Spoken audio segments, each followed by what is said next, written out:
प्रयागराज महाकुंभ 2025 आपकी परफेक्ट यात्रा गाइड। नमस्कार दोस्तों, स्वागत है आपका ईवो लाइफ इंस्पायर्ड चैनल पर। आज का वीडियो आपके लिए बहुत खास है क्योंकि हम आपको प्रयागराज महाकुंभ 2025 की पूरी जानकारी देंगे।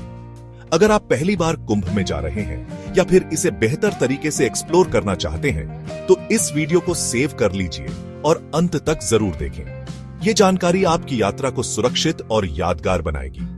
तो चलिए दोस्तों, बिना किसी देरी के वीडियो स्टार्ट करते हैं।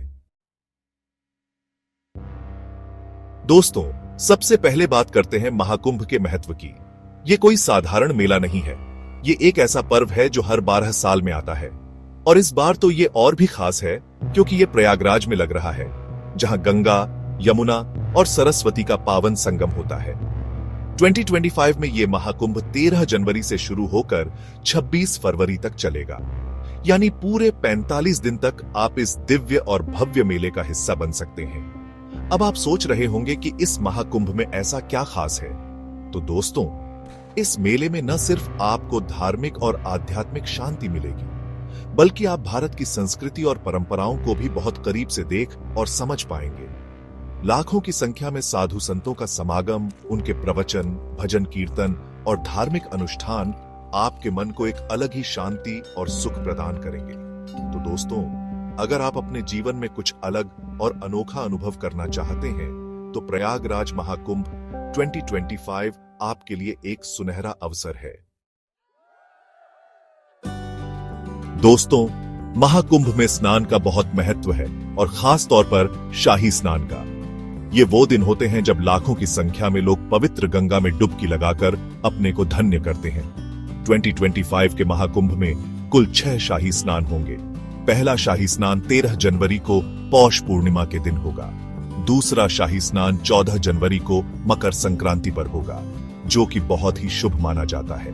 तीसरा शाही स्नान 29 जनवरी को मौनी अमावस्या पर होगा, जब लोग मौन रहकर स्नान करते हैं और अपने मन को शांत करते हैं। चौथा शाही स्नान 3 फरवरी को बसंत पंचमी के दिन होगा, जो कि ज्ञान और कला की देवी सरस्वती को समर्पित है। पांचवा शाही स्नान 12 फरवरी को माघी पूर्णिमा के दिन होगा और आखिरी और छठा शाही स्नान 26 फरवरी को महाशिवरात्रि के पावन अवसर पर होगा। इन शाही स्नान के दिनों में कुंभ मेला अपने चरम पर होता है। चारों तरफ भक्ति का माहौल होता है और लोग अपनी आस्था और श्रद्धा में डूबे नजर आते हैं। दोस्तों, अब बात करते हैं कि आप प्रयागराज महाकुंभ कैसे पहुंच सकते हैं। देखिए, प्रयागराज देश के बाकी हिस्सों से हवाई, रेल और सड़क मार्ग से अच्छी तरह जुड़ा हुआ है। अगर आप हवाई जहाज से आना चाहते हैं तो प्रयागराज में एक एयरपोर्ट है, जहां दिल्ली, मुंबई, बेंगलुरु और कोलकाता जैसे बड़े शहरों से सीधी उड़ानें आपको आसानी से मिल जाएंगी। अगर आप ट्रेन से आना पसंद करते हैं तो प्रयागराज में कुल 9 रेलवे स्टेशन हैं। यहाँ नियमित रूप से 500 से ज्यादा ट्रेनें आती हैं और महाकुंभ के लिए तो खास तौर पर 992 स्पेशल ट्रेनें भी चलाई जाएंगी, ताकि यात्रियों को किसी भी तरह की परेशानी का सामना न करना पड़े। और अगर आपका मन है कि सड़क का सफर किया जाए तो दिल्ली, लखनऊ, वाराणसी जैसे नजदीकी शहरों से सरकारी बसें और प्राइवेट टैक्सियां भी आसानी से मिल जाती हैं। यानी दोस्तों, आप अपनी सुविधा और बजट के हिसाब से कोई भी रास्ता चुन सकते हैं प्रयागराज महाकुंभ पहुंचने के लिए। चैप्टर 4। दोस्तों, अब बात करते हैं रहने की। महाकुंभ जैसे विशाल आयोजन में जहां लाखों श्रद्धालु आते हैं, वहां रहने की व्यवस्था करना एक बड़ी चुनौती होती है। देखिए, महाकुंभ में आने वाले लाखों श्रद्धालुओं के लिए रहने की भी उचित व्यवस्था की गई है। प्रशासन ने इस बात का पूरा ध्यान रखा है कि किसी को भी रहने में कोई परेशानी न हो। संगम के किनारे ही 25,000 से ज्यादा टेंट लगाए गए हैं, जहां आप आराम से रुक सकते हैं। ये टेंट्स विभिन्न सुविधाओं के साथ उपलब्ध हैं। ये टेंट भी कई कैटेगरी में हैं। साधारण टेंट से लेकर लग्जरी टेंट तक हर प्रकार के टेंट्स यहां उपलब्ध हैं। अगर आपका बजट थोड़ा कम है तो आपको 2,000 से 5,000 रुपये प्रतिदिन के हिसाब से साधारण टेंट मिल जाएंगे। ये टेंट्स बुनियादी सुविधाओं से लैस होते हैं। अगर आप थोड़ा अच्छा और सुविधाजनक टेंट चाहते हैं तो आपको 5,000 से 10,000 रुपये खर्च करने पड़ सकते हैं। इन टेंट्स में आपको अतिरिक्त सुविधाएं मिलेंगी। और अगर आप बिल्कुल ही लग्जरी टेंट में रुकना चाहते हैं तो उसके लिए आपको 10,000 से 20,000 रुपए प्रतिदिन तक खर्च करने पड़ सकते हैं। इन टेंट्स में आपको सभी आधुनिक सुविधाएं मिलेंगी। टेंट के अलावा आप होटल या धर्मशाला में भी रुक सकते हैं। ये विकल्प उन लोगों के लिए हैं जो टेंट में रुकने के बजाय पक्की छत के नीचे रहना पसंद करते हैं। प्रयागराज में कई होटल और धर्मशालाएं हैं जो आपको आपके बजट के अनुसार कमरा प्रदान कर सकते हैं। यहां आपको हर प्रकार की सुविधा मिलेगी। धर्मशालाओं में आपको 500 से 2000 रुपए प्रतिदिन के हिसाब से रहने की सुविधा मिल जाएगी। ये धर्मशालाएं साधारण लेकिन आरामदायक होती हैं। रहने की बुकिंग आप IRCTC की वेबसाइट या उत्तर प्रदेश पर्यटन की वेबसाइट पर ऑनलाइन कर सकते हैं। यह प्रक्रिया बहुत ही सरल और सुविधाजनक है, जिससे आप अपने रहने की व्यवस्था पहले से ही सुनिश्चित कर सकते हैं। चैप्टर 5। दोस्तों, महाकुंभ में स्नान और धार्मिक अनुष्ठानों के अलावा आप यहां कई पवित्र और दर्शनीय स्थलों के दर्शन भी कर सकते हैं। कुंभ मेला सिर्फ एक धार्मिक आयोजन नहीं है, बल्कि यह भारतीय संस्कृति और इतिहास का एक महत्वपूर्ण हिस्सा भी है। सबसे पहले तो आपको त्रिवेणी संगम जरूर जाना चाहिए। यह स्थान न केवल धार्मिक दृष्टि से महत्वपूर्ण है, बल्कि यहाँ की प्राकृतिक सुंदरता भी मन मोह लेती है। ये वो पवित्र स्थान है जहाँ गंगा, यमुना और सरस्वती नदी का मिलन होता है। संगम पर आकर आपको एक अद्भुत शांति और आध्यात्मिक अनुभव का एहसास होगा। यहाँ स्नान करने से सारे पाप धुल जाते हैं और मोक्ष की प्राप्ति होती है, ऐसी मान्यता है। यहाँ हर साल लाखों श्रद्धालु आते हैं और इस पवित्र स्नान का लाभ उठाते हैं। संगम के बाद आप अक्षयवट वृक्ष के दर्शन करने जरूर जाएं। यह वृक्ष अपनी पवित्रता और ऐतिहासिक महत्व के लिए प्रसिद्ध है। ये एक बहुत ही प्राचीन और पवित्र वृक्ष है, जिसके बारे में कहा जाता है कि ये वृक्ष कलयुग के अंत तक भी यहीं रहेगा। इस वृक्ष के दर्शन से आपको एक अद्वितीय आध्यात्मिक अनुभव प्राप्त होगा। इसके अलावा आप भारद्वाज आश्रम भी जा सकते हैं। यह आश्रम एक शांत और ध्यान मग्न वातावरण प्रदान करता है। ये वो ऐतिहासिक स्थान है जहां महर्षि भारद्वाज ने तपस्या की थी। यहां आकर आप प्राचीन भारतीय संस्कृति और साधना के महत्व को समझ सकते हैं। रामायण काल से जुड़ा ये स्थान आपको इतिहास के पन्नों में ले जाएगा। यहाँ की मूर्तियां और संरचनाएं आपको उस युग की याद दिलाएंगी। अगर आप इतिहास और राजनीति में रुचि रखते हैं, तो आप नेहरू निवास भवन भी देख सकते हैं। यह स्थान भारतीय स्वतंत्रता संग्राम और आधुनिक भारत के निर्माण की कहानी कहता है।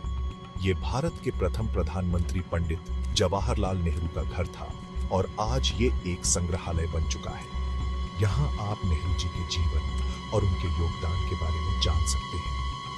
इन सब के अलावा आप सरस्वती कूप भी देख सकते हैं। यह एक पवित्र कुआं है जिसका पानी बहुत ही चमत्कारी माना जाता है। कहा जाता है कि इस कुएं का पानी बहुत ही पवित्र और चमत्कारी है। यहाँ आकर आप इस पवित्र जल का सेवन कर सकते हैं और इसके लाभ उठा सकते हैं। चैप्टर 6।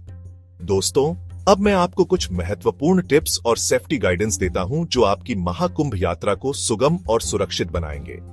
महाकुंभ एक अद्वितीय और विशाल आयोजन है जिसमें लाखों श्रद्धालु और पर्यटक शामिल होते हैं।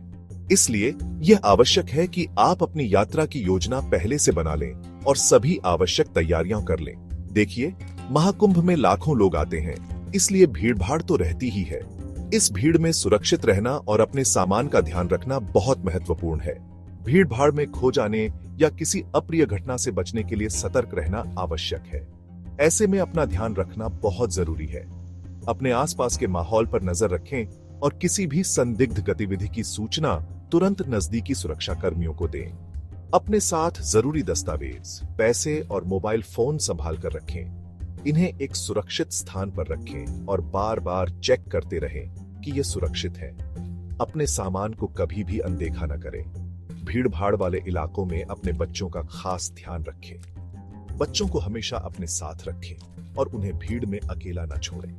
बच्चों को भीड़ में सुरक्षित रखने के लिए उन्हें अपने पास रखें और उनकी गतिविधियों पर नजर रखें। आप चाहें तो प्रशासन की तरफ से मुफ्त में मिलने वाले पहचान बैंड अपने बच्चों को पहना सकते हैं, ताकि अगर वो भीड़ में बिछड़ भी जाए तो उन्हें आप तक पहुंचने में मदद मिल सके।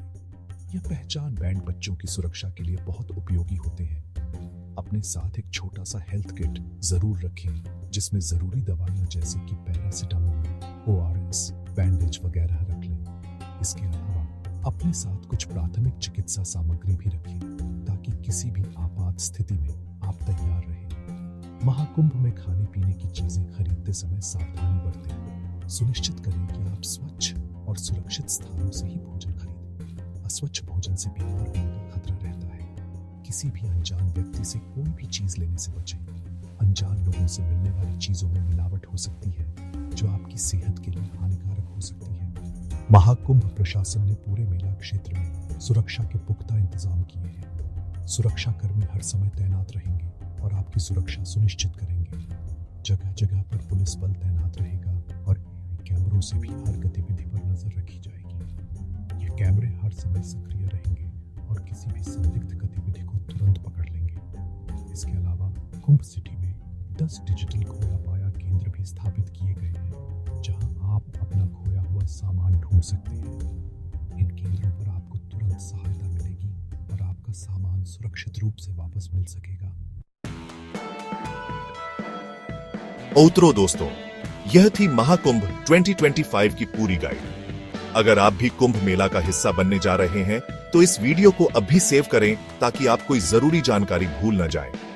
साथ ही इस वीडियो को ज्यादा से ज्यादा शेयर करें ताकि हर कोई अपनी यात्रा को सुरक्षित और यादगार बना सके। चैनल को सब्सक्राइब करें और बेल आइकन दबाएं ताकि आप तक हर नई जानकारी सबसे पहले पहुंचे। हर हर गंगे।